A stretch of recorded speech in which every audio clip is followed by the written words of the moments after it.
Transgender کے نام سے دھوکہ نہ کھائیں۔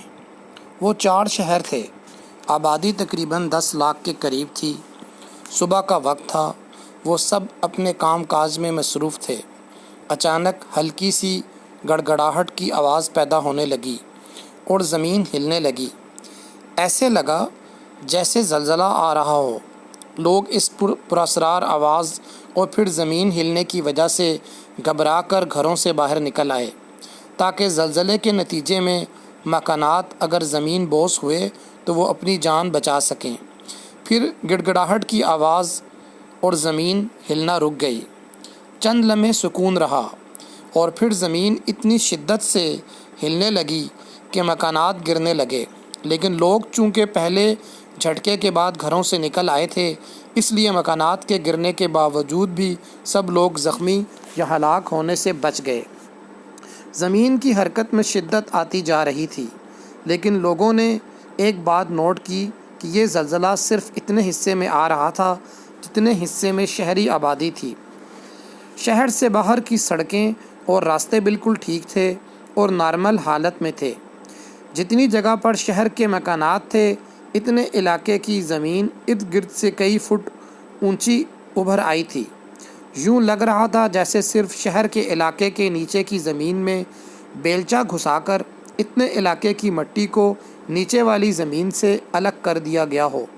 شہر کے لوگ انتہائی خوف زدہ اور پریشان ہو چکے تھے۔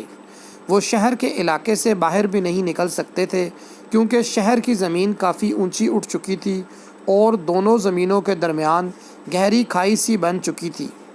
ایک بار پھر گڑگڑاہٹ اور زمین کی حرکت رک گئی تھی اور پھر یوں لگا جیسے پورے شہر کی زمین کو کسی نے ہاتھ میں اٹھا لیا ہو اور زمین کے اس ٹکڑے نے جہاں شہر واقع تھا، آسمان کی جانب پرواز شروع کر دی۔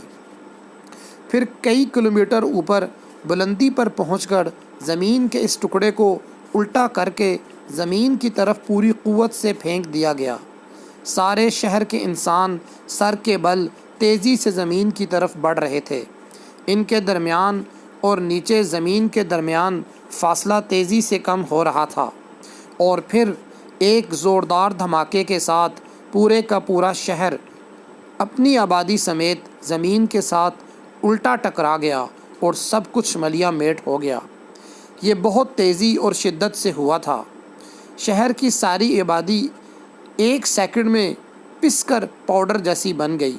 کچھ افراد زندہ بچ گئے تھے لیکن وہ شدید زخمی ہو گئے تھے۔ انہوں نے شدید زخمی ہونے کے باوجود اپنی جان بچانے کے لیے اس علاقے سے نکلنے کے لیے دوڑ لگا دی۔ ارد گرد ہر طرف مٹی دھول کے بادل رہ گئے تھے۔ مکانات مکمل طور پر مٹی کے ساتھ مٹی ہو چکے تھے۔ پھر اچانک آسمان سے پتھروں کی برسات شروع ہو گئی اور وہ پتھر ان انسانوں کو لگنے لگے جو زخمی تھے اور جان بچا کر بھاگنے کی کوشش کر رہے تھے۔ ایک بات بہت عجیب تھی، ہر ایک پتھر پر ان کے الگ الگ نام لکھے ہوئے تھے۔ پتھر پر جس کا نام ہوتا تھا وہ پتھر صرف اسی کے جسم پر گر کر اس کو کچل رہا تھا۔ پھر وہ سب بھاگنے والے بھی مر گئے۔ ہر طرف خاموشی چھا گئی۔ صرف 5 منٹ پہلے جہاں ہنستا بستا شہر تھا وہاں صرف دھوئیں کے بادل رہ گئے تھے اور مکمل طور پر خاموشی کا راج قائم ہو چکا تھا۔